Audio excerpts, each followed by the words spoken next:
You are listening to Leaders and Legends, a podcast featuring some of Indiana's most fascinating men and women whose impact has shaped our state, our communities, and us. Join us as we discuss their imprint on our history. Leaders and Legends is brought to you by Veteran Strategies Incorporated, your local veteran business enterprise specializing in public relations, media relations, public outreach, crisis communications, and digital photography. My name is Robert Bain, Principal of Veteran Strategies, former Deputy Chief of Staff to Mayor Greg Ballard, and Communications Director for the Indiana Republican Party. I'm honored to be your host for our discussion. You are listening to Leaders and Legends, a podcast presented by Veteran Strategies, a local veteran public relations enterprise, and sponsored by Girl Scouts of Central Indiana, Garmond Construction, the Crown Plaza Hotel, Grand Hall, and Conference Center at Historic Union Station, the law firm of Bose, McKinney, and Evans, and the Bose Public Affairs Group, the McGinley's Golden Ace Inn, and McAllister Machinery, your friendly neighborhood Caterpillar dealer. Thank you for joining us on the Leaders and Legends podcast. Our guest today is Fahad Nazer. It's our great honor to meet him today. He was referred to us by some friends who a lot of you know, and it's not the typical podcast. We're going to release it on a Thursday, but it's a great opportunity to talk with him. He has a terrific career and currently serves as the official spokesperson for the Embassy of the Kingdom of Saudi Arabia in Washington, D.C. And not only that, he is also incredibly intelligent because he's a political science undergrad, like the host of Leaders and Legends. Mr. Nazer, thank you very much for coming on. Thank you very much for having me, and I hope I can live up to that billing. Well, how long have you been in the United States? Reading through your bio and seeing your educational background, it appears you spent a lot of time here in the States. I did, yeah. I actually went to, attended high school and college here. I attended the United Nations International School in New York City. I'm not going to tell you when I graduated, but give us a hint. And I also received a Bachelor of Arts from New York University in New York City as well. Were you at St. John's University, and that's where you received your master's degree in political science? Were you at St. Yeah. So I did also receive a master's. I also worked on a PhD at Catholic University here in Washington, D.C. Unfortunately, I never quite got to finish or even to start my dissertation, but it's on my bucket list, as they say. Now, were you at St. John's at the same time?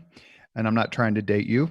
I think you and I are roughly the same age, but were you there when Chris Mullen and Walter Berry and Bill Winnington and all those great St. John's teams of the mid-'80s were out and about? I think that was a little before my time, a few years before. But St. John's has always had a great basketball team, and I followed it when I was there. But those guys, were afraid you're a couple of years older than me, I'm afraid. Mr. Nazer, what made you decide to major in political science? It's kind of a catch-all major. A lot of us do it because we think we're going to get a PhD or go to law school or another sort of liberal arts springboard education. Why did you choose political science? And if you have a couple of philosophers or if there was a part about the political science curriculum that you enjoyed, please share it. So that's a good question. Well, my late father was a career diplomat who worked at the Saudi Foreign Ministry for many years, so that was certainly a factor. Attending the United Nations International School also allowed me to interact with many of the children of UN diplomats, and that I think further increased my interest in diplomacy, in international relations, in international organizations. So it made perfect sense for me to pursue that. And in retrospect, I really am glad that I did, because it allowed me to be in this position as spokesperson at the Saudi Embassy here in Washington. And I welcomed the appointment as soon as I as soon as I heard, because of the fact that I'm a strong believer in the importance of Saudi-U.S. relations. I think this is a mutually beneficial relationship that has not only endured, but it has continued to grow and to deepen and to strengthen over the past 75 years. And they're both Republican and Democratic administrations, I might add. So I really relish the opportunity to go on shows just like this one to talk about the importance of the relationship, not only to Saudi Arabia, but also to the United States, and to stress the fact that it's been mutually beneficial, as I said, to the national security interests of both countries, I would say. And it's been good for the region overall. The United States and Saudi Arabia, to the point that you just mentioned, have an interesting history going back decades. And I remember being a kid and reading a story about how Franklin Roosevelt and Winston Churchill were meeting with the king of Saudi Arabia. And my history may be a little off. I haven't read this story in probably 40 years, so correct me. And Churchill gave the king a Rolls Royce as a present. This is in the middle of World War II. And Roosevelt, not to be undone or to be outdone, I should say, arranged for a DC-3 or C-47 plane to be presented as a present to the king of Saudi Arabia, or the king of the Saudis. Are you aware of that story? Is that something that's in the folklore of Saudi Arabian history? And do you think it's a sort of a microcosm of the wooing of the Arabian Peninsula by the West, going all the way back to World War II? Right. So this past February 14th marked the 75th anniversary of that very first meeting between the late King Abdulaziz Al Saud, who is the founder of modern-day Saudi Arabia, and the late President Franklin Delano Roosevelt aboard the USS Quincy, as you said. So a lot has been written about that historic meeting between these legendary figures. And what is interesting is not only did they get along very well, but that meeting really was the beginning of a great relationship that has continued, as I said, for the past 75 years, and it has continued to strengthen and to broaden and to deepen on multiple levels. I would say that the relationship between Saudi Arabia and the United States is really multidimensional. It has a political component, it has a military component, there's a counterterrorism component that is a strong pillar of the relationship, there's an economic component, and not to be overlooked, there's a people-to-people component that is also very, very important. So as we speak, we have roughly 50,000 Saudi students studying in the United States. Now they're all here to attain a formal education, but many of them also take time to give back to their local communities. So they're volunteering their time to spend time at soup kitchens, for instance, or at retirement communities. Some have even helped out some communities recover from natural disasters, as was the case a few years ago after Hurricane Katrina. So this is a great relationship. It's mutually beneficial, and we certainly look forward to it continuing to grow and to deepen well into the future. If you were in front of 1,000 Americans, multi-generational Americans who may or may not pay attention to international affairs in any way, and you had to address 2 or 3 misconceptions about Saudi Arabia, which 2 or 3 would you choose? Well, there's a few, but I will start by focusing on the fact that we work very, very closely together on counterterrorism. So this is, as I said, is one of the pillars of the relationship. In many ways, Saudi Arabia has been at the forefront of the international community's effort to counter terrorist groups for many years.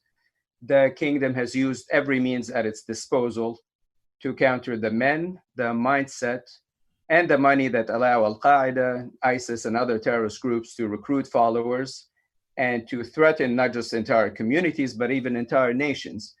I think that it's important for your listeners to realize that the terrorists who have struck the United States and England and France and other countries have also targeted Saudi Arabia on multiple occasions. They have targeted our leadership, they have targeted our military personnel, and even our holiest religious institutions in Mecca and Medina on multiple occasions.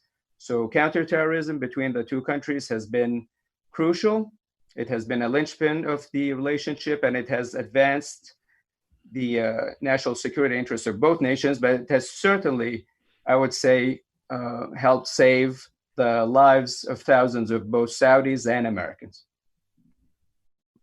Saudi Arabia seems to be both geographically and perhaps philosophically right in the center, the middle of not only the Arabian Peninsula, of course, but the Middle East as a whole.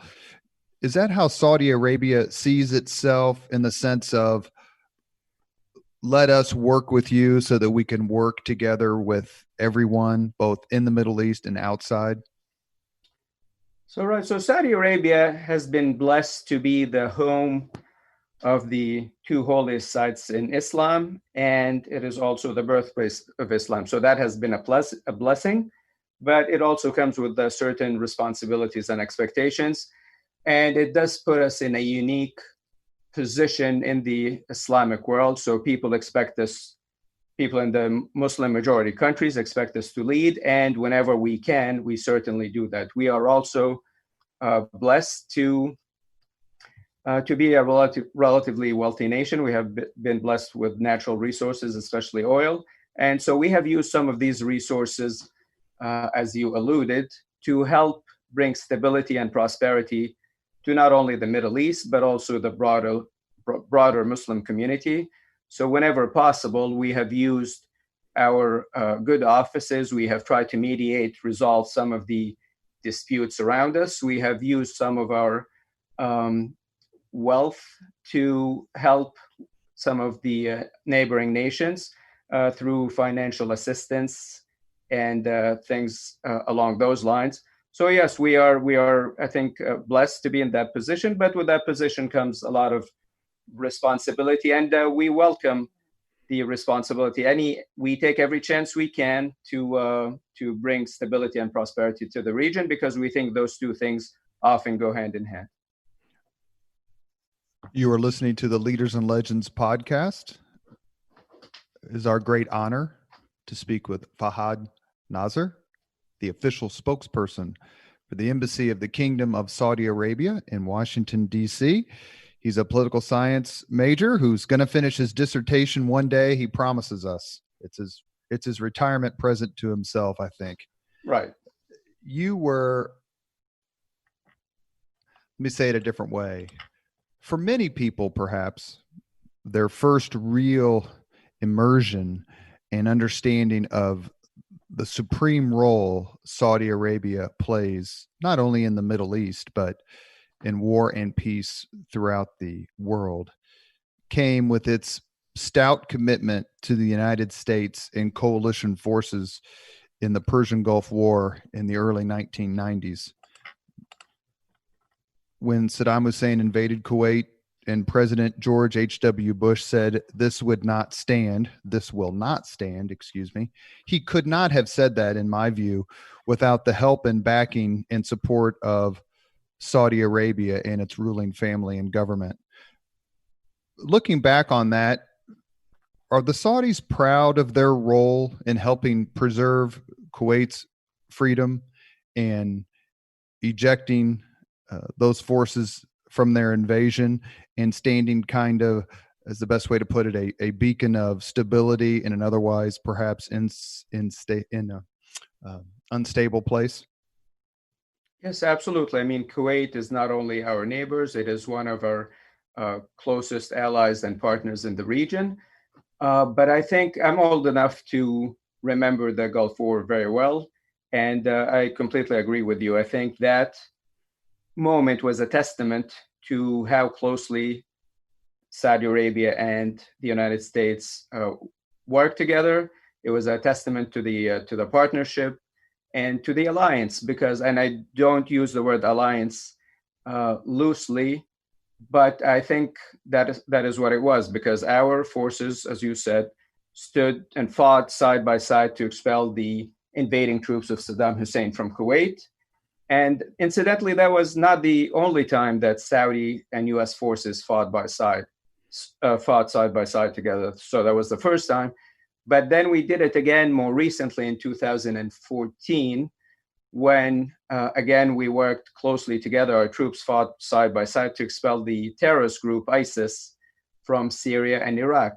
So, these are two incidents where our troops fought together to against our common foes. And I think that is a testament to the strength of the relationship and to the fact that we have not only mutual interests but that we face many of the same threats and concerns, and we have for a long period of time. I'm currently reading a book by an author named Jay Winnick, and it's about the decade 1790 to 1800. And part of it deals with the war between Russia and Catherine the Great and the Ottoman Empire. And the author makes a point to write, it's a brilliant book, it's terrific, to make the point of how much the Arab and Muslim world, its culture, its technology, its inventions have both influenced and changed Western technology, culture, and science. Is that a point of pride for you and for your fellow countrymen and everyone who studies history of that region, to say, you may not have paid much attention to us, but you use both our math, science, knowledge, and technology every single day in your ordinary lives? Right. I mean, I think that as Arabs and as Muslims, we are proud of our history. There's a lot to learn, not just from our history, but there's a lot to learn from the history of other countries and other civilizations. That's very important. That's one of the things that have been highlighted by Vision 2030, which was unveiled by His Royal Highness Crown Prince Mohammed bin Salman 2016. So if you allow me, I'd like to talk a little about that. And while it does, part of the vision includes a revival in our heritage and our history, but more broadly, it is really focused on the future. So it is it's a package of economic and social reforms that I said was unveiled in 2016. Its ultimate objective is to reduce the kingdom's economy's dependence on oil revenues and to reduce the size of the public sector by empowering the public sector. And in that process, one of the things that we have put a high premium on is science, technology, ingenuity, innovation, and frankly, thinking outside the box. So we are Saudi Arabia's population is predominantly young. 70% is under the age of 30.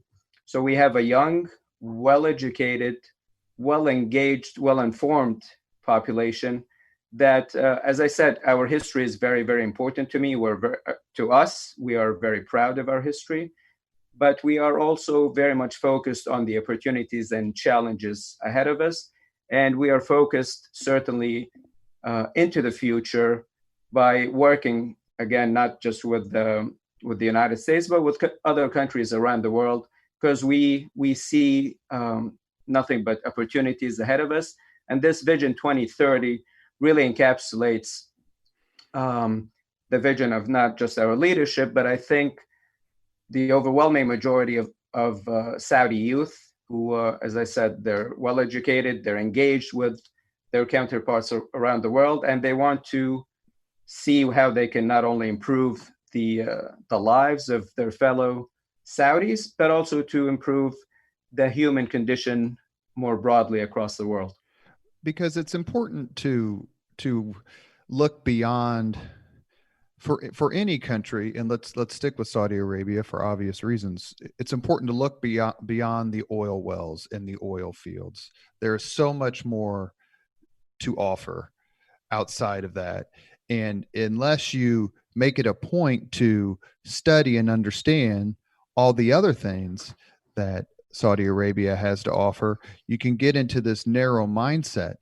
And your discussion of Vision 2030, one of the things that I know you as a country have gotten some very strong and well-deserved publicity is on women's empowerment.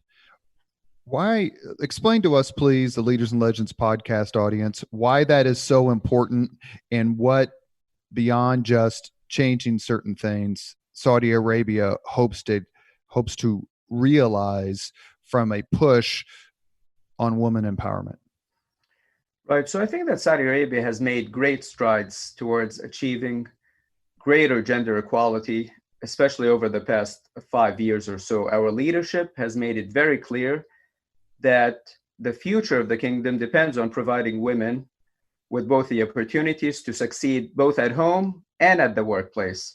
So over the, some of the reforms that have been enacted over the past 5 years have allowed women to work in every sector of the economy.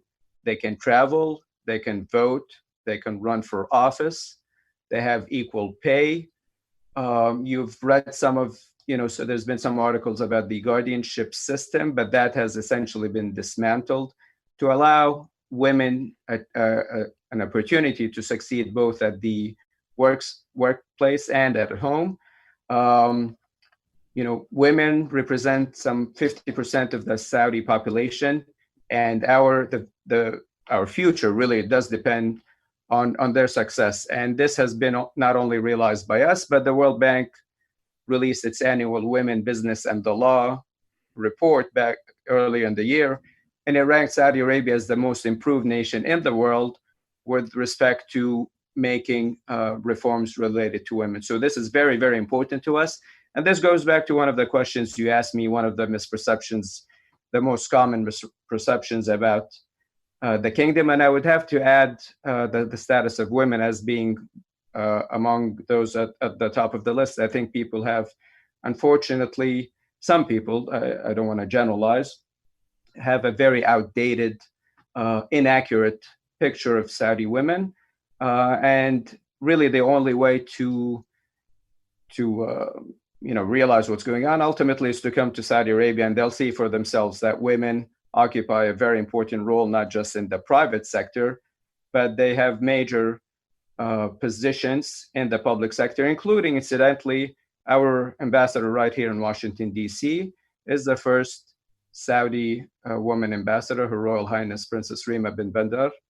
And, she has been great, and she is one of many Saudi women who are playing an important role in shaping the future of the country. Thank you very much for mentioning that. One other part I wanted to talk about, I know we have just a few minutes left, is the emphasis on athletics and culture when it comes to, I don't want to overstate and say changing the mindset of people towards Saudi Arabia, but that cannot be dismissed. And whether someone has a narrow view, unfortunately, or a wider, more philosophical and inclusive view of Saudi Arabia, some of the events and some of the projects taking place or will take place in your country are phenomenal. You don't necessarily think Saudi Arabia when you think Monster Jam or WWE wrestling. How important is it to you to have events like that to the country to say, look, we can laugh and smile and have a great time too, and we do the same thing that everyone else does? Right, that's exactly right. As I said, Saudi Arabia's population is fairly young. Over 70% are under 30. They are very well connected in terms of having access to information through satellite television and, more importantly, the internet. Social media is very big in Saudi Arabia, whether it's Twitter, YouTube, or any of these other social media platforms. So they are well aware of the cultures of other countries. A lot of them are very well traveled. For a number of years, frankly, we had limited entertainment options inside Saudi Arabia. But as tourism, encouraging tourism and entertainment are two of the sectors that will be the key to the success of Vision 2030. And this, the credit goes to His Royal Highness Crown Prince Mohammed bin Salman for realizing that Saudi Arabia has a lot of hidden treasures and gems that us Saudis, before anybody else, need to explore and to realize and to visit. And that has already begun to pay dividends, as we have seen an increase in domestic tourism last year. But just as importantly, we have opened up the kingdom. We have issued a tourist visa now, and we have had hundreds of thousands of people go in to visit and to see what the kingdom has to offer, not just to explore our natural sites and our pre-Islamic sites as well, but also to attend some of these entertainment events, whether it's hip hop concerts or classical music or wrestling or movie awards or festivals. The whole point of Vision 2030 is that it provides a choice for people. So obviously, Saudi Arabia is a big country. Not everybody wants to attend music concerts or festivals, but for those who do, and it's a very, very big segment, that option is there. You don't need to travel anymore. In that way, you're generating jobs in not just the entertainment sector, but also in the domestic tourism sector. So Vision 2030 really is very visionary. And people who have been to the kingdom, especially in recent years, are struck at the pace, at how quickly things have changed for the better. They are struck by how many more options they have, not just in terms of entertainment, but even just going out to a mall or restaurants or parks. And we have a number of great projects that are currently underway, including what will become the first smart city to be created from scratch, what we call NEOM. And again, all the credit goes to His Royal Highness Crown Prince Mohammed bin Salman, who I should add, I'd be remiss if I didn't say a couple of words about him, because I think there's not enough is known about him in the West or in the US. But the Crown Prince is young. He is essentially the same age as the majority of Saudis. He has spent his entire life in Saudi Arabia, so he understands the kingdom's history very well. He's a student of history, I would add. He speaks with refreshing candor about, frankly, the mistakes of the past, the challenges of the present, but he also speaks with unrivaled enthusiasm about the opportunities ahead and about the potential of Saudi youth. And that, to a great extent, is why he is so popular, not just among Saudis, but especially among young Saudis, because he speaks their language and he speaks to them, and he represents a new kind of leader. You mentioned the effort to transform Saudi Arabia's economy, to move away from fossil fuels to an extent. What other sorts of economic engines does Saudi Arabia have that the listener just simply may not be aware of? So we do see, as I said, we see a lot of potential in domestic tourism. The kingdom has a lot of great sites that Saudis and non-Saudis have begun to explore. Tourism, as you know, is very labor intensive, so that has the potential to employ hundreds of thousands of Saudis. The same goes for the entertainment sector. There's great potential in the mining sector. There is potential in there's also potential in internet technology, in the technology sector. There's potential in housing, in medical. The medical field has always been at the top of our priorities in terms of developing state-of-the-art medical institutions. That will continue going forward. The same goes for housing. The same goes for education.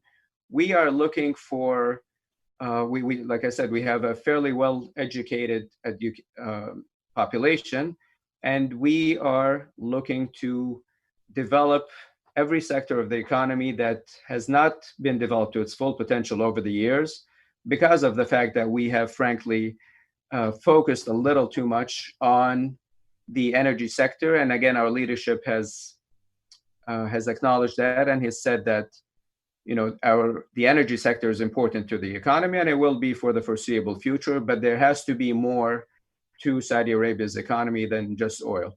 Now, having said all of that, oil is important for our economy, and it will be for the foreseeable future. And as we have seen in recent weeks, oil will continue to be important for the global economy. And the kingdom has actually orchestrated what was a historic OPEC Plus meeting on April 12th, which reduced global oil production by some 12.5 million barrels a day. And that has begun to pay dividends, as we're beginning to see now, with a significant increase in the price of oil. So oil is an important global commodity, not just for Saudi Arabia. It's obviously important for the United States. And the kingdom is doing everything it can to help stabilize that global commodity and that global market. And anyone who's studied any history, I took a class in graduate school. It was roughly focused on the history of medicine. Any study of the history of medicine will put you deep into the Middle East and the Arab world and the Islamic world, true pioneers when it came to treating their fellow human beings that way. Just a couple more questions because I know you have to go, but one of the things I want to ask you about is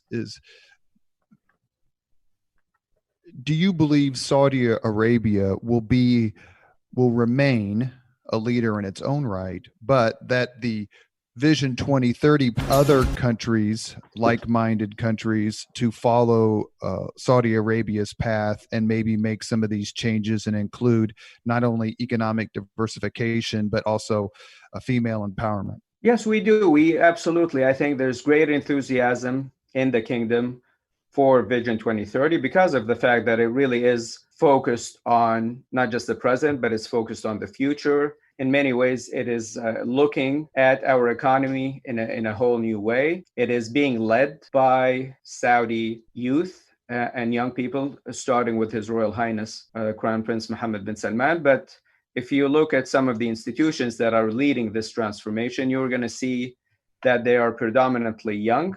The leadership is predominantly young, and you're also having a lot of women in important decision-making positions. So this bodes very well, certainly, for the vision inside the kingdom. And we do hope that it will inspire other countries in both the Arab world and the broader Muslim world, because we strongly believe that stability, political stability, and economic prosperity go hand in hand.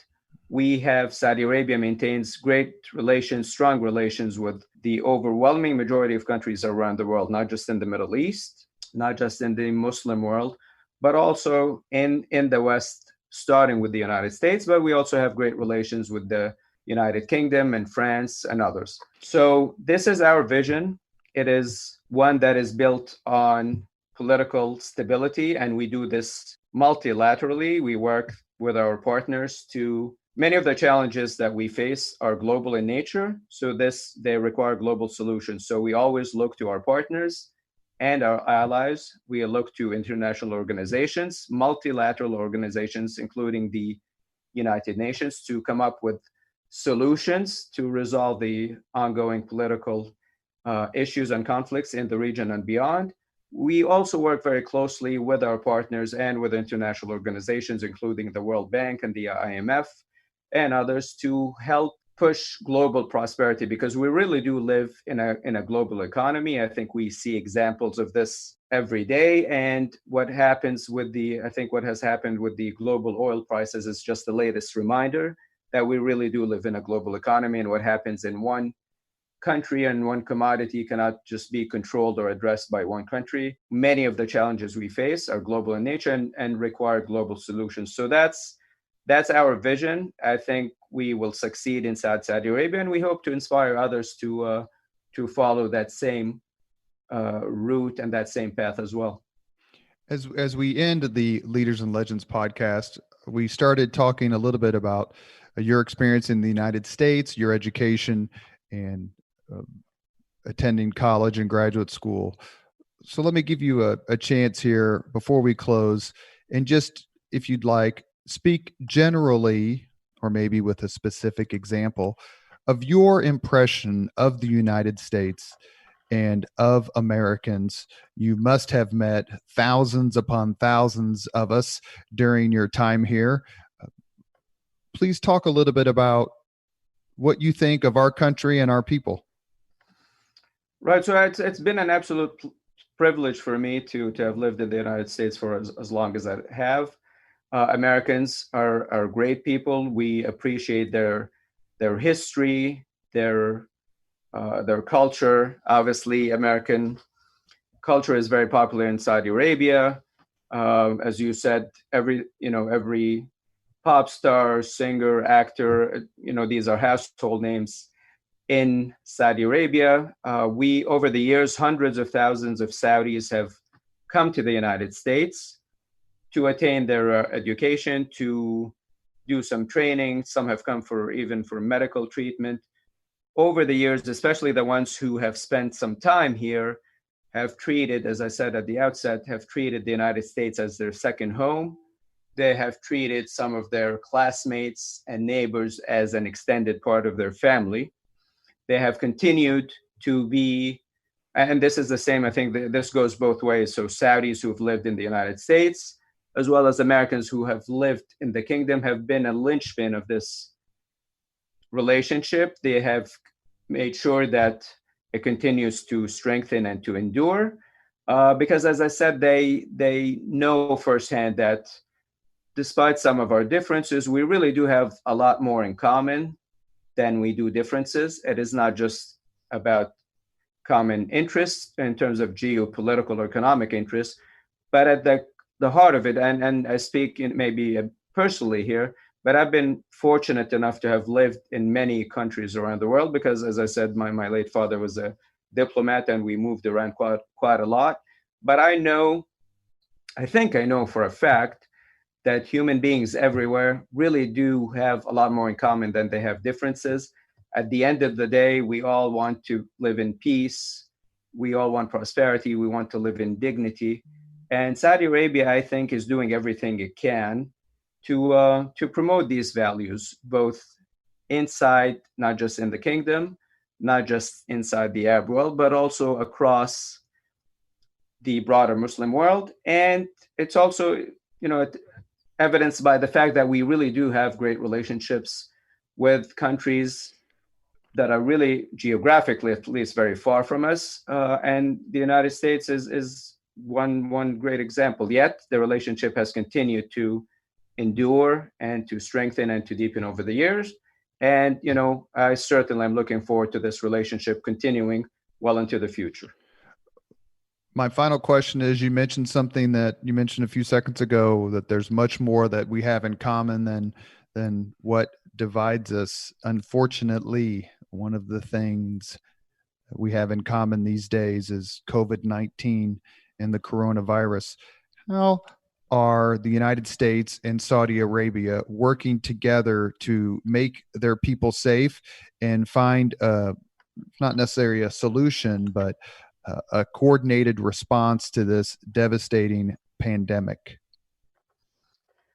Right. So, the kingdom is doing everything it can, certainly, to protect the health and well-being of Saudi citizens and residents in the kingdom, including the thousands of Americans who live in the kingdom. So our leadership determined very early on that Corona had the potential to be a pandemic, the likes of which we had not seen in a very long time. And by we, I mean the international community. So the kingdom, acted very early, it acted quickly, and it acted decisively. We acted a number of precautionary preventative measures to make sure it doesn't spread. That included the closing of all schools and universities. We suspended international and domestic flights. We also instituted a curfew in most major cities. And perhaps the most difficult decision was suspending visits to the holy mosques in Mecca and Medina. But all of these steps were absolutely necessary, and we have been very successful at containing this virus. Looking at more broadly beyond the kingdom, it happens that 2020 happens to be the year when the kingdom has the chairmanship of the G20 group, and in our capacity as a president of that group, we convened a special virtual summit in March to focus the world's attention on this pandemic and to establish a more coordinated response. So after the summit, the countries involved resolved to share critical information, for one, that will help us understand how the virus spreads, and by extension will help us better understand how to stop it. They agreed to share material and agreed to also expend more of their economies towards research and development. The kingdom itself has pledged $500 million to support the global effort to help with the emergency preparedness, to help with developing new diagnostics, therapeutics, and vaccines. There's 3 different international organizations that we committed to that this $500 million. This will hopefully, will not just impact Saudi Arabia, but the broader international community, obviously including the United States. We actually, as we speak, I don't have the exact figure, but there's a few hundred Saudi doctors working at various medical institutions and hospitals in the United States. The number internationally is about 6,000 Saudi doctors who have elected to stay in about 40 countries around the world or so.